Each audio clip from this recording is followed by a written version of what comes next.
gledalke, cenjeni gledalci, lepo pozdravljeni iz studia televizije Exodus. Današnji gost je pravzaprav naš stari znanec, saj smo se družili že pred 2 mesecema, to je gospod Vojislav Vojo Lukić iz Maribora, publicist, novinar, tudi televizijski dokumentarist, scenarist in režiser, ter odličen poznavalec predvsem slovenske medicine in tudi cerkve na Slovenskem. Gospod Lukić, danes je pravzaprav poseben razlog, da smo vas ponovno po 2 mesecih povabili v našo družbo. Mogoče je prvi razlog že ta, da je bila prva oddaja kar gledana. Drugi, pomembnejši razlog pa je ta, da ste 17. avgusta letošnjega leta v okviru praznovanja 100. obletnice združitve Prekmurcev z matično domovino od svojega dolgoletnega znanca in prijatelja kardinala Vinka Puljića prejeli posebno odlikovanje za medijsko promoviranje cerkve. To je bilo torej v Beltincih 17. avgusta. In lahko rečemo, da je bil ravno tisti del, v katerem ste v prejšnji oddaji govorili o kardinalu Puljiću, nekako najbolj opažen. Zato bi vas ponovno prosil, da orišete predvsem ta odnos med kardinalom Puljićem in Slovenkami in Slovenci, kako so Slovenke in Slovenci pomagali vrhbosanski nadškofiji v času hude preizkušnje vojne v Bosni in Hercegovini, kje je tu vloga Slovencev? Slovenci imaju veliko pozitivnu ulogu na celem Zahodnem Balkanu zadnjih 100 in več let. Ampak prvo ja se želim zahvaliti, da ste omenili to odlikovanje kardinala Puljića, me izjemno veseli. In je eno dokazilo, da nisam sve to, kaj sam delo zastonj, da je bilo pozitivno opaženo. On je odlikovanje prinesao v Beltince in mi ga je po svečani slovesni maši izručio. In je u medijskem prostoru bilo opaženo, objavila je novicu Informativna katoliška agencija u Zagrebu, pa potem Glas Slavonije, pa potem Nedelja u Bosni i Hercegovini, en njihov tednik, pa potem še nekateri portali, Splet, Virovitičko-podravske županije, skratka, obnevno je bilo. Evo, zdaj ste vi objavili in v slovenskem medijskem prostoru to novico. Vinko kardinal Puljić je sa 49 let postao kardinal, člen kardinalskeg zbora Svete rimske cirkve. To pomeni, da je Vinko kardinal Puljić 25 let kardinal. Jedan od najbolj uglednih ljudi u kardinalskem zboru je sigurno. U času grozljive vojne u Bosni i Hercegovini, tudi u Sarajevu, koja je bila splošna morija, vsak dan su ljudi sprašivali, ali je Don Vinko med nami? Je, včeraj je maševal. Potem ostane. Ali ste vidjeli Don Vinka? Je, pred 2 dni smo. Skratka, u Sarajevu. Ne bomo šli nikam. Don Vinko je med nami. Vidite, Caritas je ogromno pomagao. Ja sam u prošloj oddaji omenuo sadašnjeg nadškofa mariborskega Alojzija Cvikla, magistra Alojzija Cvikla. Tu je bio tudi pokojni pater Alojz Šef, zdravnik. Marijan Šef, tako bravo. In skratka, Caritas je ogromno naredio. Ja se spomnim da su Slovenci organizirali i konvoje za evakuaciju starih, bolesnih iz Sarajeva. Ono kaj je pomembno, da su duhovnici, da su nune ostale uz narod. Moram reći da Caritas je svima delio pomoć. Nije da ga, ti greš u cirku, ti si katoličan, ti bus dobo nekaj, ti si musliman, ti ne dobiš ni. Vsi su dobili, vsi, pravoslavni vsi. Caritas tu ni delo nobene izjeme. A sad ću vam reći jednu stvar glede Caritasa. Pazite, nije bilo elektrike, nije bilo vode, kurjava nije delala, nije bilo nič. Šipe popokane, mrzlo. Tako da je recimo Alojzij Cvikl, pa tu svi drugi u Caritasu spavali oblečeni. Oblečeni. Mrzlo. Onda su ovi domaći rekli, vi popite malo žganje da se zgrijete, ogrejete po noći. Ali su popili, ali ne vem. Ampak to je bila jedna, ampak su oni imali občutek misije, občutek poslanja. Jaz Alojziju Cviklu klobuk dol, pa on to nikoli ne govori. On to ne govori. In ko je prišel v Maribor, sem po svoje bio vesel, da je en jezuit prišel. Tudi v Ljubljanu, ko je prišel frančiškan Zore. Dobro je, da to zdaj malo redovniki red narede. Ampak želim tudi to povedati.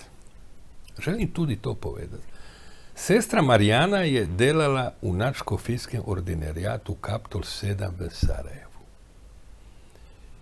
In ko se je začela vojna, morija pošta seveda ne dela, ona je uzela vsa ta pisma, 100, 200, 300, 500 sela, Umprofor je prepelo, prišla v Belgiju in odšla na poštu. Skratka, ljudi su hoteli reći, napisati, pa živi smo, pa ne skrbite za nas, pa nismo bolani, pa tak. I nisu mogli poslati. Nisu mogli poslati, pošta ne dela. Skratka, Marijana je to sestra odnesla u Belgiju. I sad nju poslušajte, to je zanimljivo. Belgijci uprašaju, pa sestra Marijana, pa vi odlično govorite francosko. Vi se na francoščinu spoznate. Vi imate pasoš, putni list, belgijski. Pa zakaj vi greste nazaj? Pa dajte, budite tu. A ona pravi, znate, pa ne moremo svi otići. Neko mora tud tam biti. Kak bi to bilo da svi odemo? I vidite, Marijana je en dokaz kaj su sve nune delale u tih teških trenutkih. I skratka, vojna je nehala, Dejtonski mir je prišao takav kakav je, jaz nisam politik da to tolmačim. In en dan ja preberem u Zeitungih, da je kardinal Puljić rekao, mogu ući čez mojega trupla. Preko mene mrtvoga. Ja. Kaj je bilo? Ena žena, en zakonci su stanovali u nadškofijskem ordinarijatu, imali su stan, muž je delo u policiji nekje, žena je, ne vem kaj je delala. 90-ih let su, ko je začela vojna, su odšli, muž je poslije umro, žena u Kanadi. I žena je tužila da želi to stanovanje nazaj, da ona ima neku stanarsku pravicu. Skratka, trajalo je to sojenje i nadškofija je zgubila Tužbo. Tako je. I se pričakovalo vsak dan da će se žena useliti na Kaptol 7. Pazite, stanovanje je bilo u sklopu nadškofijskog ordinarijata. To je malo čudno, ampak je tak bilo. To je bilo verjetno po vojni taka ureditev. Pač, to je bilo po drugi svetovni vojni najbrž takšna ureditev. Ja. In kaj se zgodilo? Ja kličem Valentina Inzka, poznate ga, avstrijski diplomat slovenskega rodu, predsjednik krovne organizacije Koroških Slovenca. Skratka, Valentin Inzko je bio visoki predsjednik međunarodne skupnosti u Bosni i Hercegovini. Pa znate, pa veste, pa pravnici, pa sim, pa tam, pa to moramo. Kakvi pravnici? Katerega leta pa je bilo to? Pa to je bilo nekje Aha, ima jedno 20 let. A 20 let. Ima 20 let. Ima 20 let, tu neke možda koje leto manje. Tako je ko je prišao Dejtonski mir. I ja kaj naj naredim? Puljić je kardinal Vinko je Bosanac, on ko nekaj reče, to drži. Ja spoklicem Jelkota Kacina. Jelko Kacin je bio poslanec Evropskog parlamenta, pa je bio izvestitelj Evropskega parlamenta ali za Srbijo ali za Bosnu, natančno ne vem zdaj. No, v tem primeru je bilo verjetno malo kasneje, ker je prvi slovenski poslanci so komaj 2004. On je, ja mislim, već bio u Bruslju. 2004, tako je. I on kaže, čujte, evo vam številku člana predsjedstva Bosne i Hercegovine Željkota Komšića, pa pokličite njega, nemojte sada. Ja. Recite da sam ja dao številku. Pokličem ja Željkota Komšića. Ki je zdaj spet... Spet, tak, bravo. In čovjek kaže, mi poštujemo Jelka Kacina, sve ćemo napraviti, ali znate, vlast nije formirana na nivou kantona Sarajevo. No, skratko, ja sam s njima bio u svakodnevnoj komunikaciji, telefonski, nikoli se nismo srećali. In su oni res ogromno naredili. Skratka, zgodba se končuje na ta način da je Sarajevo toj ženi dalo eno stanovanje. Drugo, njen odvetnik je to pristao, morali su prositi tog odvetnika da pristao neko drugo stanovanje.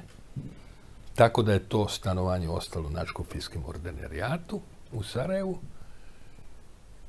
I žena je to stanovanje poznaje prodala. Jer ne rabi to stanovanje, živi u Kanadi.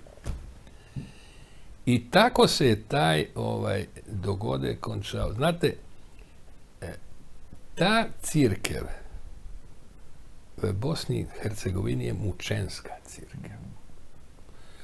I ja zelo cenim i spoštujem kardinala Puljića. On je tu dobar poznavalec evropskega islama, posebej u BiH.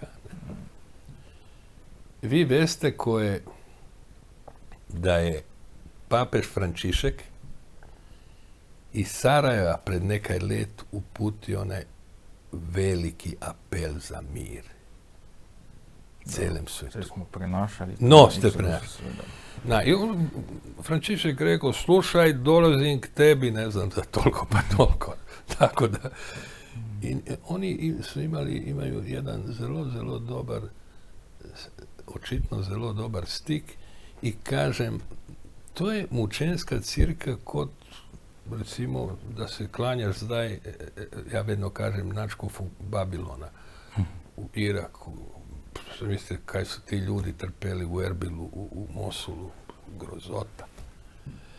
Ampak zdaj, ko govorimo o nunah, a ja zdaj želim še dve stvari reći o nunah, nekaj malo starejšega.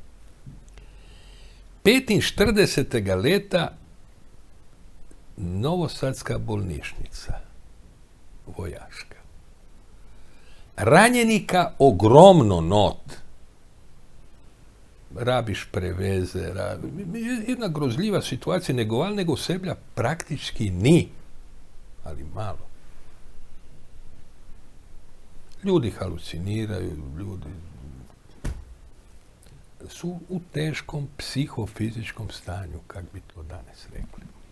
I Ante Gašparov, danas pokojni, veliki jedan gastroenterolog, onda je bio splošni zdravnik koji je končao sa Silbe, otoka Silbe, končao je gimnaziju na Košljunu, klasično, pa potem študij medicine v Zagrebu.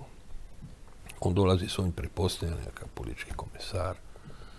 I kaže, ja vam predlagam da pokličemo nune, ki imaju medicinsku izobrazbu. V Novi Sad. Ja, u vojašku bolnišnicu. Pravi, taj komesar, joj, pa nemoj to, pa bit će škandal, pa neka se bo zgodilo, pa to znaš, Pa ti ljudi su naoruženi, uzmeš mu pod zglavnik ovim pištol, on ima pod poslom drugi, jer on i dalje u vojni, on pričekuje specovražnike. Ne, budite bez skrbi sebe u redu.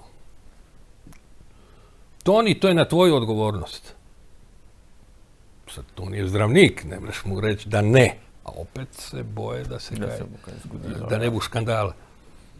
I sad dolaze nune, to je čez noć sve čisto, sve urejeno. Vse diši. Pacijenti prevezi narejeni, sve narejeno. Skratka, ne možeš prepoznat te sobe, te postelje. Sad zove on komesara, komesar kaže, jao, fantastično, čestitam svima tamo. Ide Ante Gašparov, zdravnik na vizitu, i kaže njemu jedan, doktore, ja sam mislio da sam umro. Kako umro? Ti ćeš dugo živjeti, ti si u dobroj psihofizičkoj. Pa vi, najenkrat vidim, nuna mi ovako celo briše. Ja mislim da sam u nebu, da sam umro i tamo me nuna dočakala, ne, in me... Samo da bodo gledalci malo bolj razumeli, a so bile to nune iz Slovenije. Jaz to ne vem, mi se zdi iz Slovenije. Mi se zdi, ampak ne morem to ruku v oganj staviti.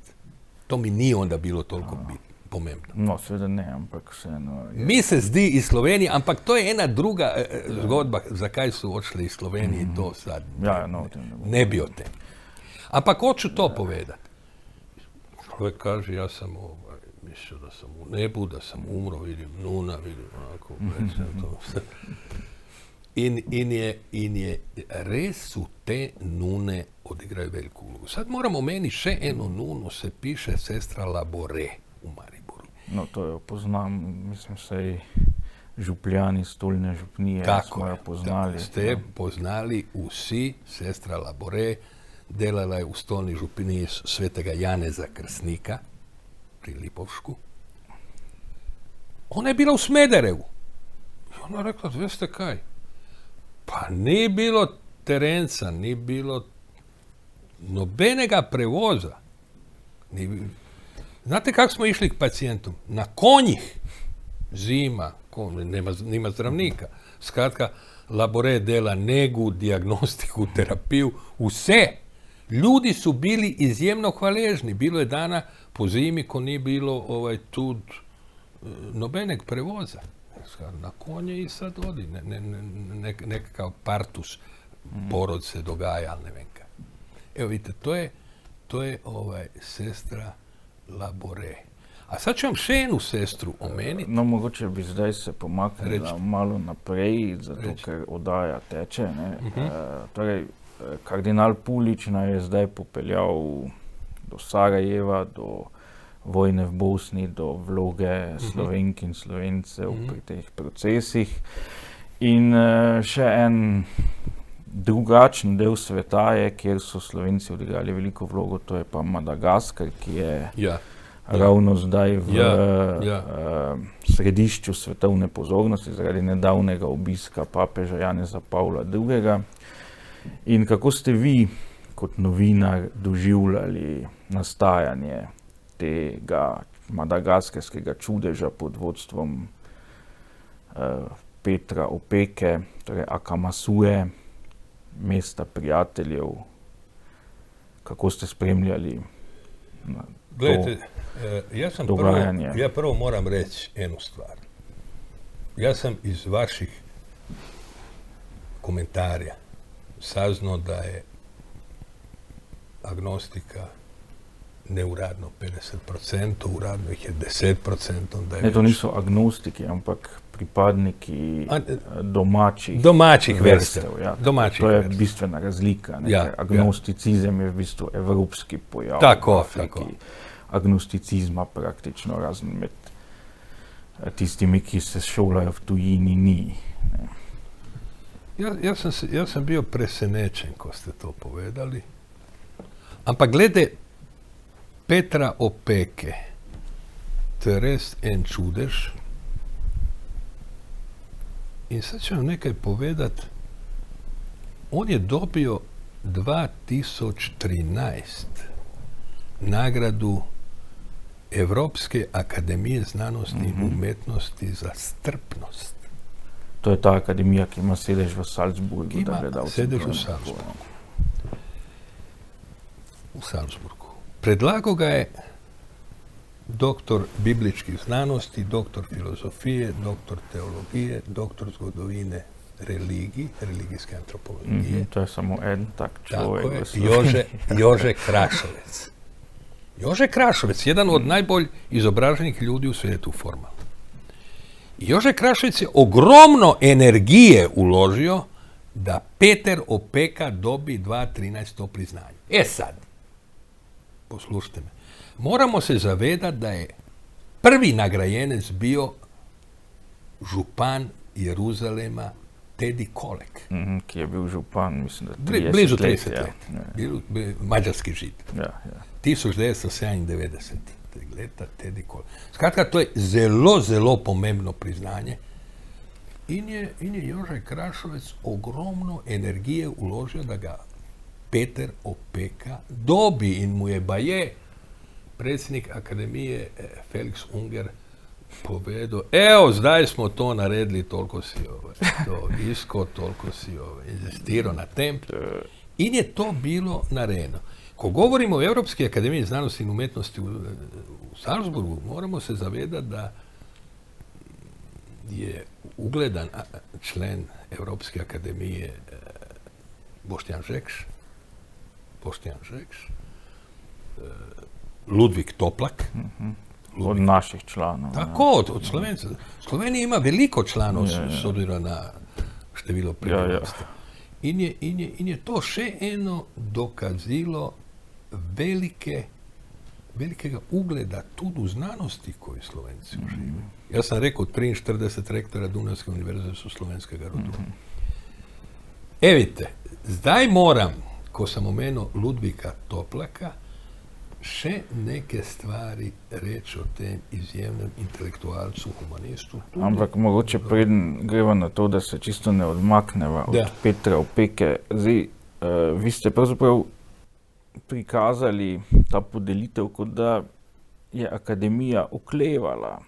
V čem bi potem bilo to problematično? Oziroma, ali obstaja nasprotje med znanostjo in tem, kar počne Peter Opeka? Ne. Veliko predloga dobi akademija za vsako leto. Ogromno predloga. I to sad ni, i sad, znate, če ti nekaj napišeš, to je, koji not je, lupa šakom u mizu. Znate kako to gre? Veste koliko svako leto ima nominiranca, recimo, za Nobelovu nagradu? No tudi Peter Opeka je bil nominiran za Nobelovu nagradu. Pa je ni dobil za enkrat. Za zdaj. Za zdaj. Tako da to je, se upam to povedati, velika zasluga Jožeta Krašovca. On je bio tamo, on je bio senator u tem trenutku i znate, vedno imaš eno, drugo, treće podprašanje, ovako, onako, zakaj je to, pa moj kandidat ima to, pa to, pa onda ovaj kaže, moj ima to, pa znate, to nije, če ne dobiš, nisi slab, ampak su take okolščine. No, hoću reći to glede Toplaka, akademika Toplaka. Ta čovjek je naredio univerzu, onaj sedež univerze na Slomškom trgu. Katero univerzo? U Mariboru. No, mislite, stavbo, ampak seveda Mariborska univerza je starejša. Mariborska univerza je seveda starejša, to vemo od Džonlagića, rektorja naprej. Oziroma je bil prvi rektor Vladimir Bračič, tako je. Tudi to vemo. No, seveda veste, dvomim, da veste.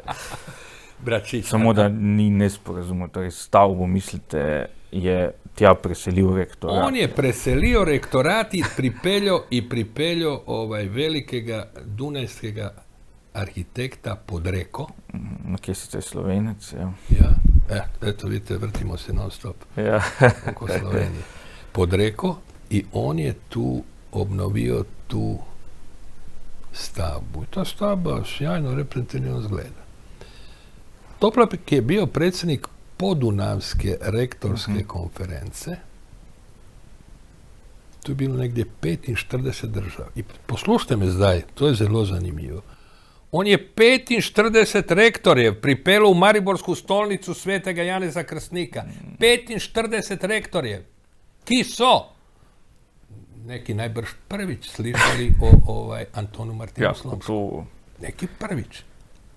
Kdaj je bilo u Mariborske stolnici 45 rektorjev i to nekih resnih univerza? No, sve Skratka, meni je žao. Ampak to je tak. Znate, Slomšek se je vedno rekel, vsi jeziki in velikih in majhnih narodov su pred Bogom enaki. Vsi jeziki. Ima nek bolj pomemben, evo vi ste tudi lingvist, pa tudi to najbrž veste. Zakaj taj slovenski jezik nije bolj? Znate, dan majhnih jezika je proglašen jezik plemena Svahili. Ja spoštujem jezik plemena Svahili. No, pa zbog tu ni jezik plemena, je jezik, ki je tudi uradni jezik v dveh državah. Vsaj, dobro, izvira iz plemena Svahili. No, tu zdaj nisem ravno pripričan, ampak pustiva to, ja. Znate, zakaj nije slovenski jezik bolj poudarjen v Združenih narodih? Zakaj nisu Slovenci tu nekaj naredili? A? No, Svahili je večji jezik, ne. Pa to mu nije plus, to mu je minus. Mi govorimo o majhnih jezikih. Ja, no potem bi pa morala biti, ne vem, neka ljivščina, ki ima 100 govorcev. Ne moramo se tako pogovarjati. To ne drži. Kaj je sve u tem slovenskem jeziku napisano? Vidite, sad ću vam nekaj povedati. 1550. je tiskana Biblika Slavica. In Jože Krašovec je hoto da se naredi ročni ponatis, ročni, tako je. Na stari način. Tako, ročni ponatis v Münchenu. V Münchenu.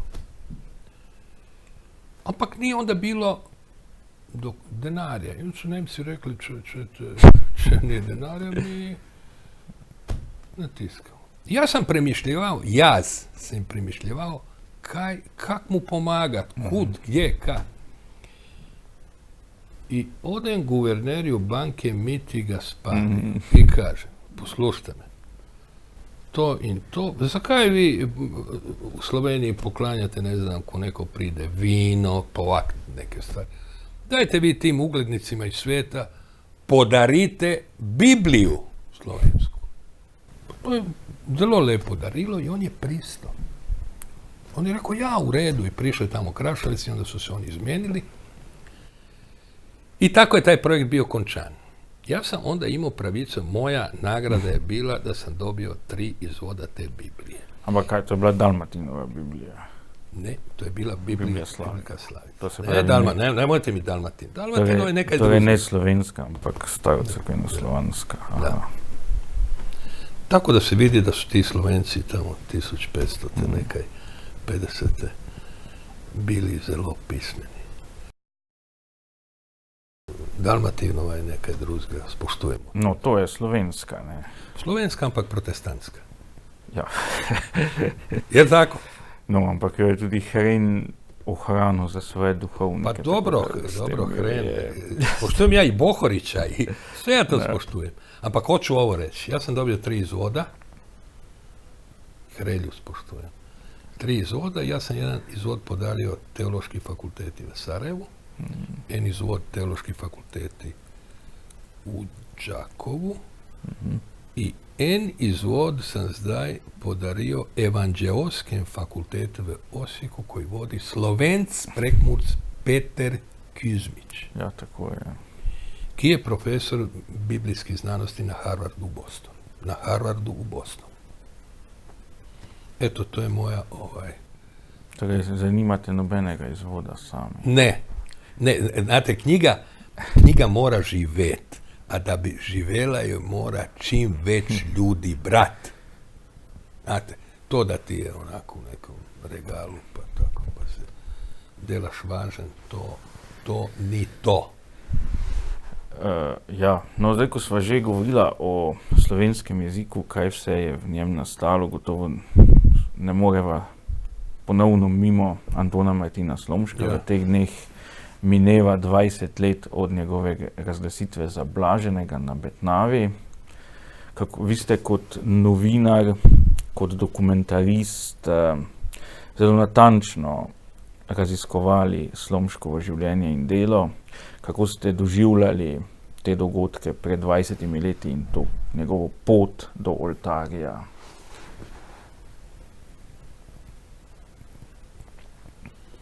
Čujte, ja sam vama rekao u prošloj oddaji da je Slomšek bio tudi izjeman komunikolog. To ste znači povedali, ja. I žao to se nikto nije spomnio tih koji bi se to trebali spomniti. I sad ću spet ponoviti. Nije bilo radija, nije bilo televizije, nije bilo interneta. Ljudi nepismeni mašuje se u latinskim jeziku. Skratka, niko nič ne razumije, ampak Slomšek je pisao preproste pesmi, razvio je to domoljublje, rodoljublje, slovenoljublje. In su te pesmi ponarodele i danas niko pojma nima da je autor Anton Martin Slomšek, koji je u času svojega življenja ogromno naredio za slovenski narod. Ogromno naredio i ja si želim da čim prej bude sveti. In si Slovenci to zasluže, da imaju svetega Antona Martina Slomška. Ono kaj je mene impresionira posebej, to je ta velika energija. Ja čutim da je taj čovjek imao ogromnu energiju, imao je vizio, imao je poslanje. Imao je vizio, imao je poslanje. In je veliko tega uresničio. Veliko tega uresničio. I mislim da slovenski narod može biti ponosan na Slomška. No, to gotovo se je. Može biti ponosan, zelo ponosan na Slomška. Znate, on nije živeo u nekih lepih časih. U nekih lepih časih in je kažem, mora uložiti ogromno energije da bi, pa zaista vi morate, ampak to je tako u svemu. Ja sad moram povedati še 3 stvari, če smo pri duhovniki. Ja. Ali nije imao veliku viziju, recimo vaš Zoran Kodela koji je ovu televiziju naredio. Je, pa niko nije vjereo, pohorski župnik. Ali je imao neku viziju Franz Gruber, nekakav župnik tamo na Tirolskem, pa je naredio tako. Kaj je naredio? Naredio jednu pesem koju poje cijeli svijet. Ali nije imao velike vizije neke... Sicer, če se prav spomnim, Franz Gruber ni bil duhovnik, ampak tisti kaplan... No dobro, tu je bil u cirkvi. To je on je bil organist, ja. Organist, u cirkvi je bio. Ali nije bio Knajp. Knajp, ja, zanimivo je, da ste njega omenili. Knajp, pa medicinac. Ja, seveda. Knajp je meni blizak. Ja. Knajp. Ko je Knajpove metode? Pa zamislite vi u ono vreme kaj je Knajp. Hoću to reći. Da ne moraš, pazite, kardinal Puljić je bio najbolj srećan koji je bio župnik. Ja. Pri Banja Luki. Pa nije hoteo ići u Sarajevo, pa su mu rekli, moraš ići, Ozinović gre u pokoj, moraš ići u Sarajevo. Pa je išao u Sarajevo i dočekalo. Očitno u Rimu su, znate, rimska diplomacija je najboljša diplomacija na svetu i u Rimu su vedli da je on človek za te čase. Enako ko što je Janez Pavel II vedo zakaj ga je sa 49 let razglasio brez konzistorija za kardinala. Brez konzistorija. Skratka, pa zadnji sam govorio koliko je pomogao slovenskim duhovnicima. Ne malo, veliko. Kdo? Kardinal Purič. Kardinal Purič. Ja. Veliko. Ali se tega tu zavedajo, ali sploh ne vem. Pa ni. Ampak, gledajte, človek mora vedno imati neku viziju, neko poslanje. Šima Šandrić, to ime vama nič ne govori. Ne, moram priznati, da Ne, ampak ste slišali za bolnicu Agostino Gemelli. to pa. To pa, no. I vidite, u toj bolnici Agostino Gemelli je Šima Šandrić, ta nuna, delala kot zdravnica, kot kardiolog, ukvarjala se posebej s ultrazvukom srca. I naenkrat pride novica da je Ali Agđa ustrelio papeža. I da ga pelaju u bolnišnicu. Prvo moraš vidjeti režiju u kakvom je stanju, ali može tako i na operacijskom mizu. Inga je Šima Šandrić, tu imam njeno jedno pismo, gdje ga je dočakala u pritličju, on je bio pri svijesti, on je govorio, kaj da zdaj delamo, veli, zdaj bomo molili. Molili, dok su zbeljali skozi dvigalo, ne znam kako je nadstropje. On je bio operiran i čez 20 dni, negdje 22 dni je bio spet je začeo normalno delat. On je tvrdio, on je bio prepričan da mu je Mater Božja iz Fatime rešila življenje. Mater Božja iz Fatime. Zato je potem v obletnici naslednje leto romal v Fatimu. Ja, romal.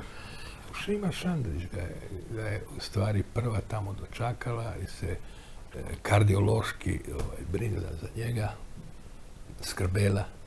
I onda su ga kirurgi operirali in je zelo hitro okrevil. Skratka, pravi človek na pravo mesto spravljen. Ampak poslušajte me sad še enu stvar. Ko smo pri medicini na nek način. Pa nisam sad pri knajpu.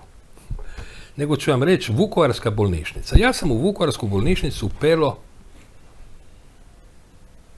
tud ugledne ljude iz Slovenije, ne znam, direktor kardiološke klinike UKC Ljubljana Zlatko Fras, pa župan te Murske Sobote Aleksandar Jevšek, pa direktor bolnišnice u Soboti Bojan Korošec i njegova ekipa, pa onda naravno bivši rektor Univerze u Mariboru Tičar Igor, pa Jože Pihler, profesor. I vidite, u času ko su bombe padale na bolnišnicu, a pacijenti su svi bili u kleti, jedna grozljiva situacija. Torej med obleganjem, mislite, leta 91. Tako je. Ta 3 mjeseca grozljiva. Oni su rekli, to sam tamo slišao, kaže, neko je rekao, ajmo poklicati Janeza Janšu. Poslušajte me, Janeza Janšu, Ivana Janšu Janeza. Oni su klicali sim tja, ja sad ne želim ići u potankosti. I Janša im je dao jedan dragocen nasvet. Kog da pokliču v tujini, oni su poklicali i onda je nekako to nehalo. Oni Janšu nikad nisu vidjeli. Janša im je tud povedao, če imate kakšne posnetke, pošlite, pa ćemo mi predvajati za celu Evropu iz Ljubljane. Zanimljivo. Znate, to se ne ve. Marsi kaj se ne ve. Absolutno. In sad, Janez Janša, ne vem, če bi se spomnio tega dogodka, onda je bio mlad in lep, sad je samo lep. Ampak upam, če se bomo kdaj srečali, bi ga rad spomnio na te detajle. Pa. To je bilo jesen 91. Ja. Tako da je, eto, to je tudi en en zanimiv dogodek. Ampak, ko govorimo o univerzi, to moram reći. Omenil sam da je bil v Vukovarski bolnišnici profesor dr. Jože Pikler. Bez tega profesorja, bez Jožeta Piklera, jedan profesor na elektrotehniki, jedan strukovnjak u energetiki, sjajna jedna osebnost, sploh ne bi ti fakulteti v Bosni in Hercegovini slabše delali. Oziroma, ne vem, če bi sploh delali. Recimo, pri njemu zdaj te dni zagovarja doktorat en Bošnjak iz Tuzle. On je v Tuzlu non-stop, on je najmanje 10 recenzija za stonj naredio elektrotehnični fakulteti v Osijeku. Za stonj. Išao u Tuzlu, znate, bilo je pomembno, njemu je laže naravno bilo ići u Zagreb, člen komisije za neki doktorat, nego ići u Tuzlu, u Sarajevo. Pa je čovjek išao, tu je čutio to kod svoje poslanje, kod neku svoju misiju, da bi dao legitimitet na nek način u znanosti, legalitet tem vsakem doktoratu, ki je njima tad veliko pomenio. I moja neka želja da te politike u Bosni neko mora im povedat. Čekajte, pa vi ne veste kaj su vam neki ljudi delali. Naravno, on ne pričekuje da mu neko kaže. Nič, on je to svoje naredio, ti ljudi to veju. I vidite, taj Jože Pikler je dobio, veliki profesor, ponudu da bude šef katedre na Tehničnoj univerziji v Gradecu. U Austriji. I on je to odbio. On je rekao, čujte, hvala da me vabite, da je moj kolega gre u pokoj, ampak vi nimate Dravo, vi nimate hidrocentrali, ja imam laboratorij na hidrocentrali, ja ću vama i dalje prikajati, predavati, ampak ja ne bi išao zaradi tega svojega laboratorija. Vidite kako pa Maribor ima sjajne profesore, za koje sploh ljudi ne veju. Ja se spomnim kod mlad človek u Bjelovaru da se išlo studirati v Maribor, onda su to bile više škole, pa su rekli odlični domovi, odlična prehrana, sjajni program, pa čekajte, pa to je, ne, su zelo ljubeznijevi, fini ljudi. I ogromno ljudi išlo, i to se do danas obdržalo, recimo, varaždinski taj konec. Čak, vidite, evo sad ovaj ministar energetike, ministar gospodarstva Darko Horvat, hrvaški, je studirao elektrotehniku v Mariboru. In diplomirao v Mariboru. Tega nisem vedel, zanimivo. Da. Evo, to vam je ovako jedan interesanten podatak. Ja, zanimivo. No, pa če se še malo vrneva proti koncu v cerkvene vode, govorila sva o škofu Slomšku, njegovem pomenu. Da. Nekako po drugi svetovni vojni je bilo prvo večje javno obeleževanje spomina nanj leta 1989 v okviru praznovanja 130. obletnice prenosa škofijskega sedeža iz Šentandraža v Maribor, in takrat se seveda tisti, ki smo to doživeli, zelo živo spomnimo slovesne maše, ki jo je na Slomškovem trgu daroval takratni predsednik Jugoslovanske škofovske konference, zagrebški nadškof kardinal Franjo Kuharič. To je bil izjemen dogodek za nas takrat, tudi znamenje novih časov demokratizacije, večje verske svobode in tako naprej. Tudi s kardinalom Kuharičem kot dedičem kardinala Alojzija Stepinca ste se srečevali. Kakšni so vaši spomini? Vmes je bil kardinal Franjo Šeper. Ja, mislim seveda, ki je bil prefekt, ampak pustimo to. Potem je prišel Franjo. Gledajte, Franjo Kuharič je res jedna genijalna osebnost. Sjajna osebnost. On nikad nije bio jezen. On je onako sve na izi. Evo, ko vi ovako lagano se smehljao, ti nikoli nisi zvedo kaj on dokončno misli. Tako, ni bilo te napetosti pri njemu. On je obvladovao sve situacije. Obvladovao. To sam rekao, ko je 70 let imalo iz Šusta, rekao, kaj vi delate, ja sam sad naredio to pa to. to vas, ne, zanima me, pošljite mi to, tako i mi pošljite. Tako da je on,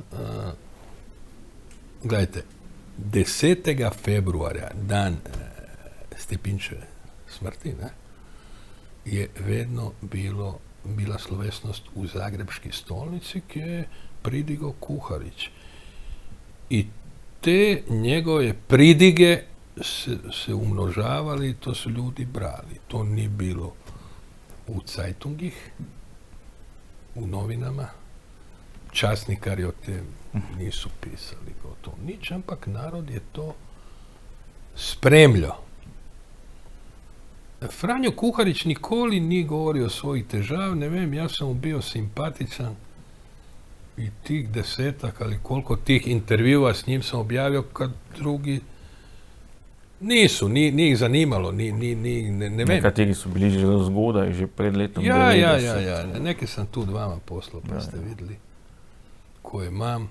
Tudi v srpskih časnikih ste objavili. Srpskih časnikih, to je bila senzacija totalna i tadašnji beogradski načkov mi je povedao, pa vi ne veste koliko ste nama dobrega naredili, pozitivnega i tako. Človek koji je svoju ledvicu dao rojenem bratu. In je, to je, gledajte, Franjo tu Kuhariću zagotovo danas gledamo nije bilo enostavno. On je bio predsjednik Jugoslovanske škofovske konference od Skoplja do Ljubljane. On je nekako to breme nosio s nekim filozofskim mirom. To svoje breme koje nije bilo jednostavno, koje ja onda seveda nisam niti razumeo. I on je meni, a to mislim da je velika čast bila, poslao knjigu Poruka sa Stepinčeva groba. Poštovano gospodinu Voju Lukiću, s poštovanjem, uz iskreni pozdrav i blagoslov Franjo kardinal Kuharić, 25.20.1991. Evo, to je to. In to, da še gledalci vidijo. Ja. Da gledalci dobro vide, da vide kakav potpis ima kardinal Franjo Kuharić. To su torej njegove zbrane pridige Da. ob teh slovesih. Meni je naročito imponiralo neke izjave enega Nemca koji je bio u Germanikumu, koji je bio njihov šef tih klerika i koji je o Stepincu zelo lepo govorio v latinskem jeziku. Vi znate odlično latinščinu i taj jezik je zelo natančen in precizan v izričaju. Ko nekaj u latinščini, to je tak, to je komoda. In je, to je mene ovako impresioniralo. Mada, jaz nisam strokovnjak za Stepinca in jaz sa kardinalom Kuharićem o tem veliko nismo, on kaj imao je rekao u tih svojih pridigah in je to. Ja sam u prošloj daji morao pohvaliti načkofa Krambergerja, koji s njim imao ostre diskusije glede raskrižja, sve na nekom akademskom nivoju, ampak zelo ostro su ta pisma letela, simpatija.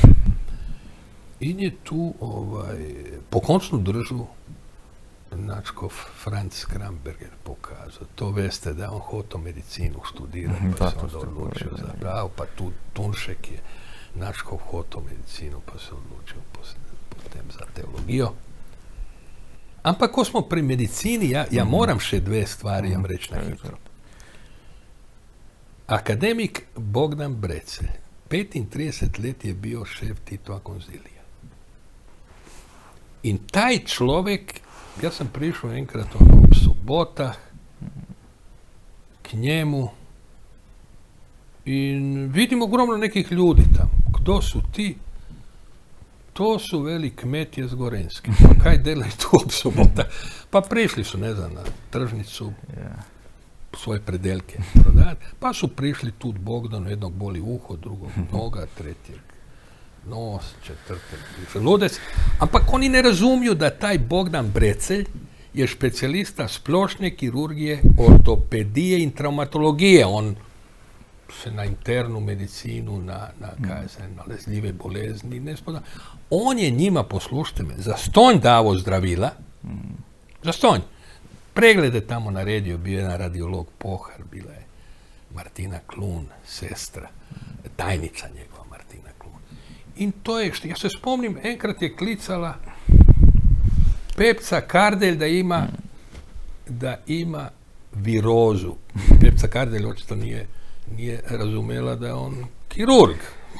Ampak to pomeni, da so imeli ljudje tako veliko zaupanje. Ogromno zaupanje su imali u tega človeka, čiji oče, Anton Brecelj, je bio prvi slovenski internist, je končao u Gradecu imao asistentsko mjesto, on je smatrao da mora slovenskom narodu pomagati, da mora biti u praksi, otišao u Goricu.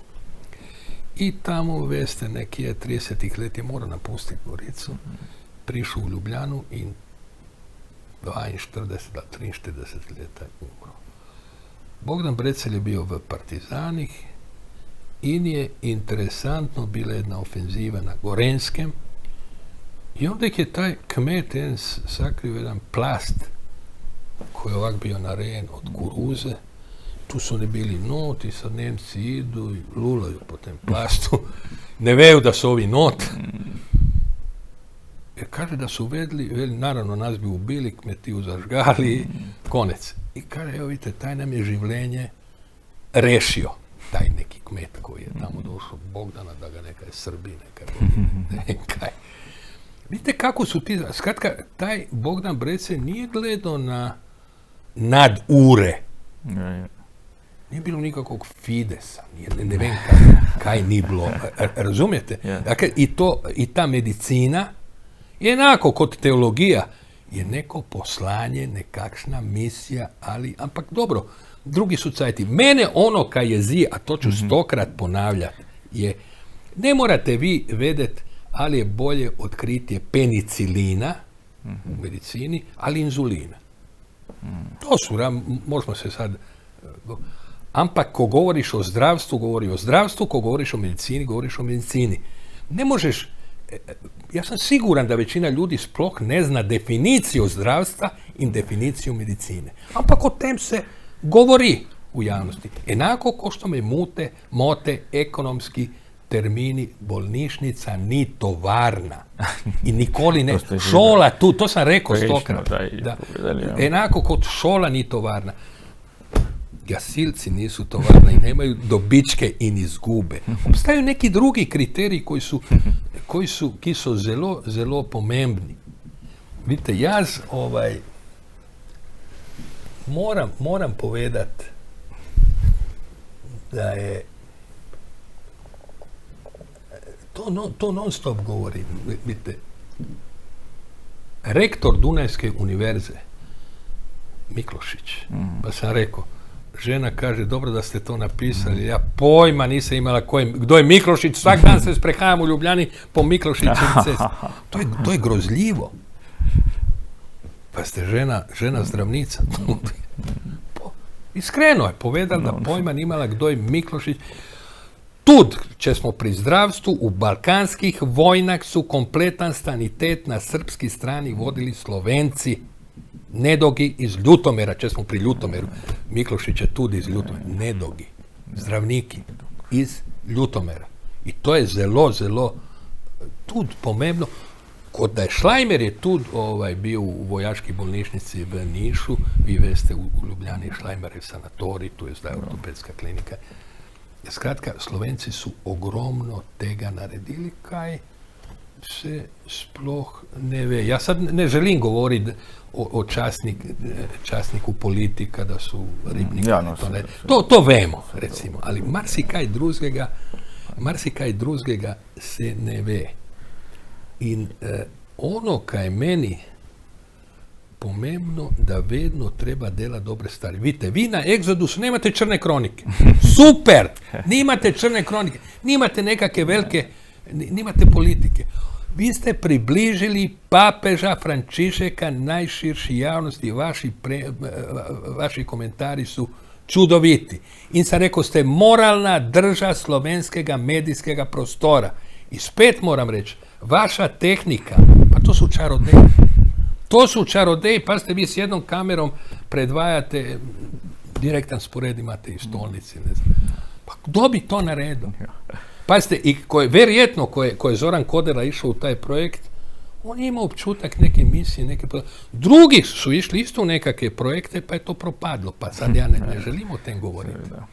To nije na koncu moje. Ja nisam siguran koliko u crkvi danes razumeju koliko je Exodus zelo pomemban projekt. Ja verjamem, da to u Rimu bolj razumeju. Ti strokovnjaki posebej strokovnjaki za medije. To, kaj ste vi naredili z Exodusom, ja vaše komentare z veseljem poslušam i vedno se nekaj naučim. Jer očitno vi se pripravite za svaki prenos iz poštovanja do publike koja vas spremlja. Pa se trudimo tako kot vi. Ma ne, dajte. No. Ja sam znao, glede Slomška, moram reći, ja sam sve te svojih 5 filmov i sve kaj sam naredio pred tim ko je Slomšek bio razglašen za blaženika. Ja sam čutio en trenutek da se to mora narediti. Kramberger se s tim strinja, on baš nije neki veliki medijski strokovnjak, ampak je rekao, če vi tak rečete, dobro, naj bo tak. I vi ste vidjeli ono zahvalno pismo kaj mi napisao u Večeru u Mariborskem za one feljtone da se zahvaljuje i tako dalje in tako naprej.